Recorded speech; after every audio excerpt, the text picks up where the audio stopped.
I mean, I don't know if I should get some kind of percentage of what I'm making our listeners from how awful I am at picking games. But, Kurt, I think you and I deserve a little bit of credit for being – I mean, I know personally as I was watching the UFC and I was watching the BMW and I was watching all these events, and I'm like, my picks sucked this weekend. Yeah. I mean, if you're not betting against us, then you're not listening to the show correctly.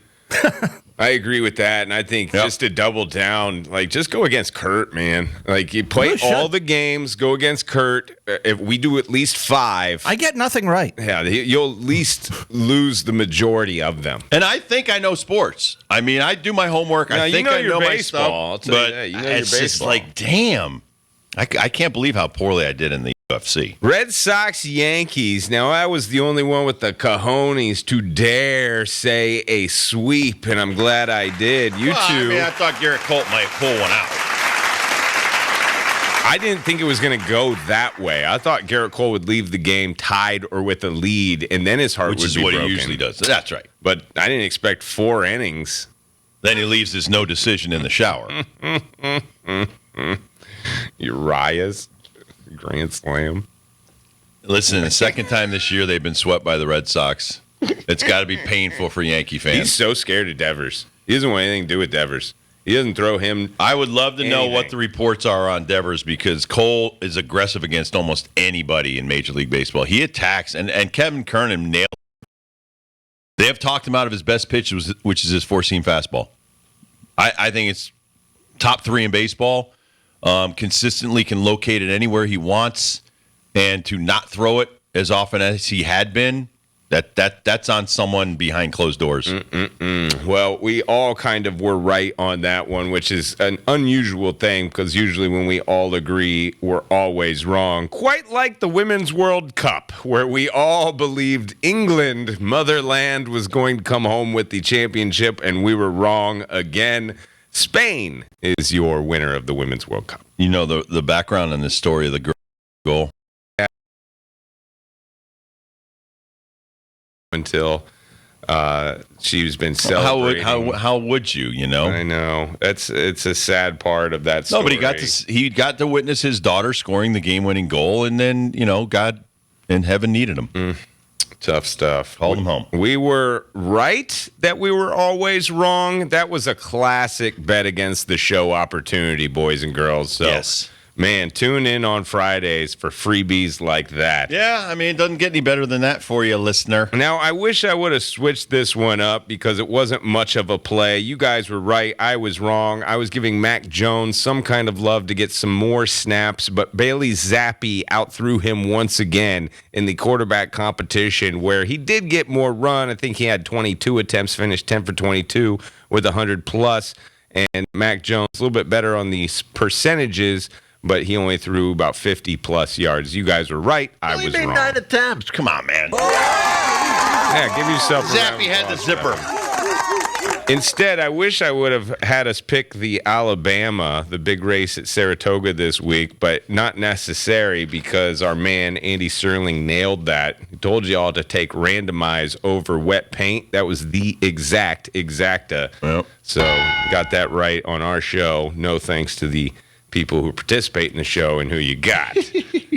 Moving on to the BMW Championship. This was something to watch yesterday, awesome, especially dude. if you And were. I love this dude too. I had us in mind the entire way. So I had Brian Harmon, lefty, who finished I think 5th or 6th, right around with there. the lefty on purpose.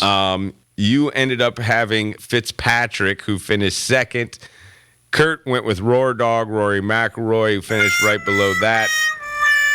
Well, Victor I like the Hovland. English dude, man. I thought he could pull it out, but nobody could beat Victor Hovland's last round. Course record 61 Yep. on the final day. Jumped 10 past birdies. Fitzpatrick. 10 birdies, 1 bogey yesterday. Great. 7 on the back 9. Dude, that's clutch. That's like, what's his face?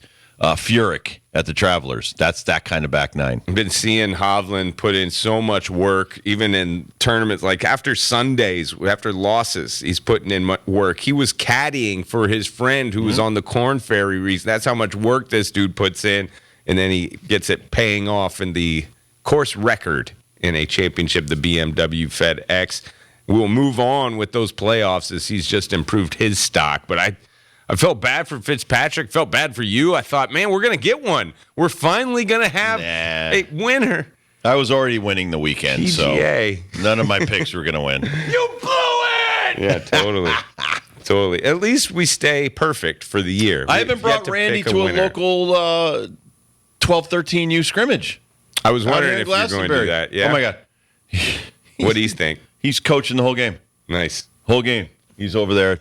They should have that guy. That guy over there, he should be doing this. He should be doing that. I'm like, hey, stay around for a while. Work yourself into a you coaching got the wrong role. partner. Randy should be your partner. Yeah. He could talk. He talked till he went to bed. We woke up this morning. I drove him to the airport at 4 a.m. He talked for a serious hour until he got out of the car at Bradley. And I honestly, on the way home, I didn't turn the radio on. I listened to silence. I opened the moonroof, and I was like, I exhaled. I'm like, that dude, I thought I could talk. That dude can talk. Excellent.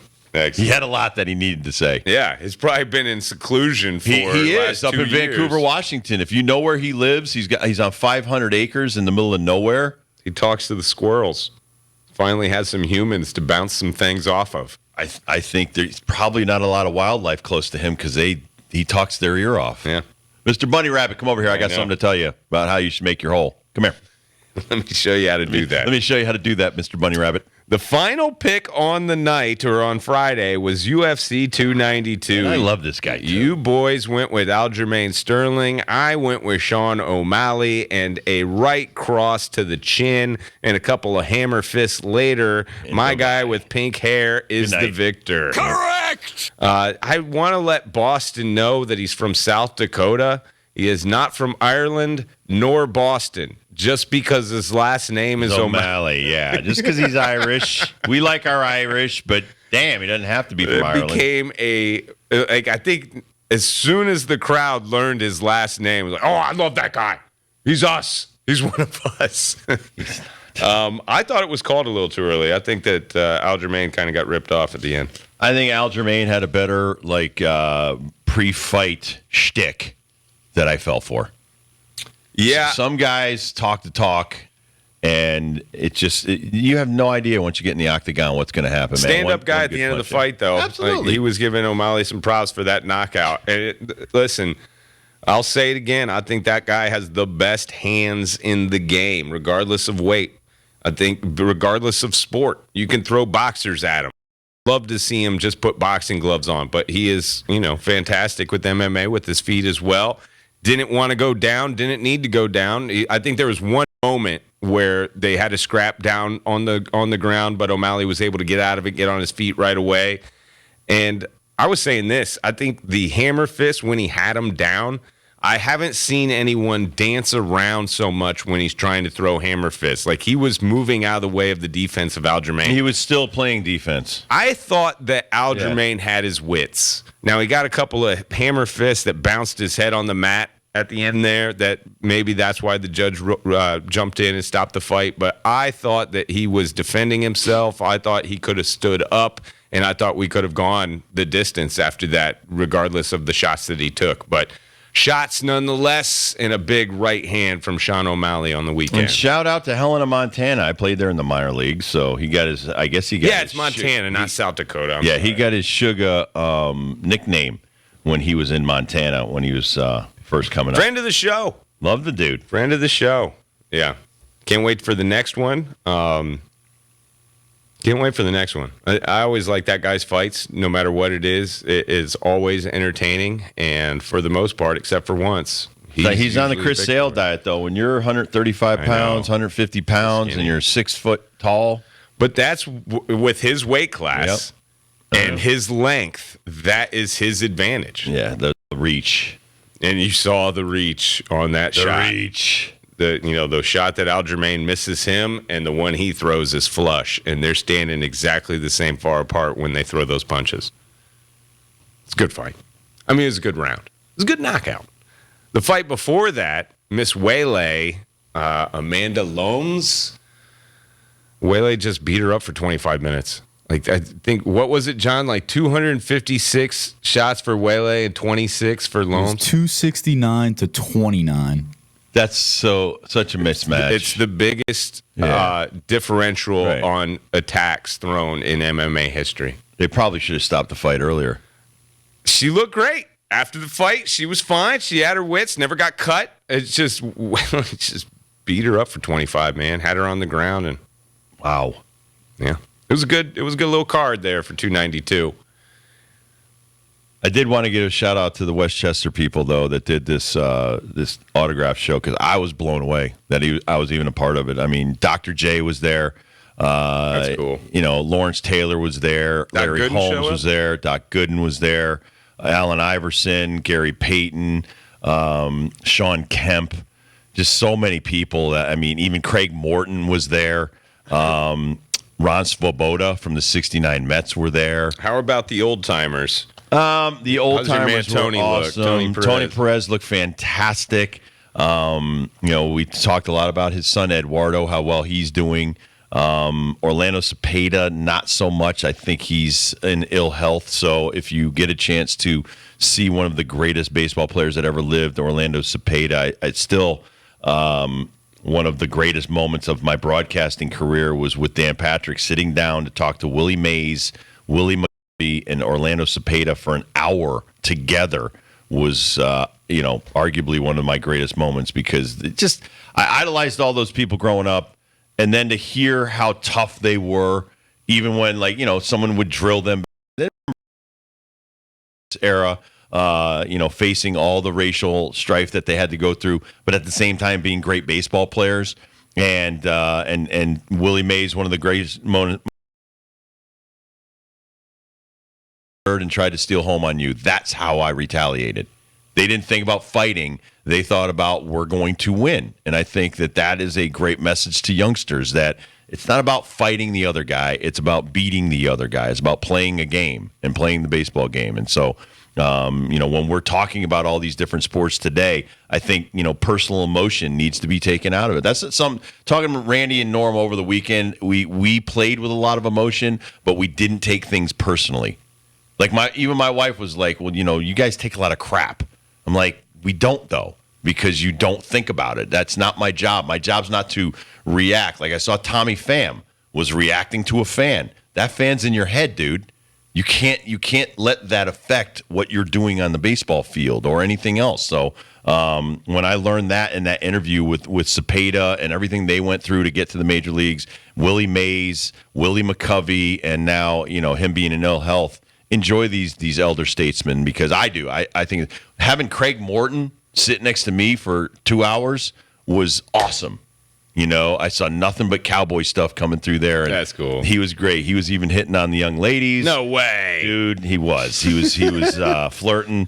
He's And a quarterback, right? He was showing pictures of him as a stud in the '60s. Of course. And I bet he had a bunch of them in his back pocket. Norm's ready lovely to go. wife Chelsea were eating it up. They were right next to him. They were eating it up. They were like taking line, pictures and with him. sinker. Oh yeah. And well, he kept teasing them because they're pretty and they're sitting behind him, and they're not taking pictures with me. They're taking pictures so they can take pictures and have you in the background. Yeah. So he's a big ham. When you say Tony Perez knows what his son is doing, does he really? Does he watch baseball tonight? does. Does he get to? Oh my God! Does he know the He lives breadth? in Miami. Okay, I thought he was in PR, but okay. No. He's never been back to PR since he started playing over here. Okay.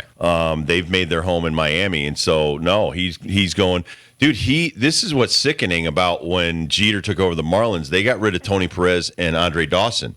So Tony was like a PR guy there, and you know, public relations, and so was Andre. And now Andre's like an undertaker. He's an undertaker, and you know, Doggy's just doing his Hall of Fame stuff and doing some other, you know, kind of scouting and things. But no, man, that's a missed opportunity on the Marlins. You know, to have a Cuban-born guy in that Cuban community living in Miami, and you pushed him out the door. That made no sense. So it was great to see. And there was other people. Rick Dempsey was there. You know, like I said, all those Yankees that were there. But Boom Boom Mancini was there. Awesome. I mean, I got to ride an elevator. I'll never forget this. I got to ride an elevator with Dr. J. So he was cool as hell. He had the coolest leather hat on that I want one of them. And his shirt, by the way, had skulls on it. Really? Anybody who gives me crap about skulls, we're going to town. Dr. J does Dr. it too. J does the skulls. And I'm like, my wife's like, Rob, check out his. I'm like, oh my God, look at Dr. J. Now, when he pushes the buttons on the elevator, does he do a 360 first and then He hit actually did a 360 and came underneath and then tapped it. And kind of like, a little finger roll on the. That's what I expect. Exactly. Dude, those guys are so cool. You have no idea. Allen Iverson, just the coolest. And it's funny because AI, he's got I don't know what those little things are called that these guys sign now. It's got like a big head. It's not a bobblehead, but it's like. John, do you know John this? would This know is what a these young things are. thing. What are those young things? I'm pretty sure they're called Funko Pops. Yes, the Funko Pop. So he had 100 of those that he had to sign. And but the picture behind it is him in a 76ers uni when he was a kid. Huge afro. Huge No afro. way. Yeah. So we always see him with the cornrows and Yeah. everything. Man, it was so cool. I was just like, man, that you were the stuff back in the day, man, the smoke. Anyway, we'll take a quick break. We'll come back. Jed and Mark from the Dream Ride on the Rob Dibble Show. We'll be right back on your afternoon drive.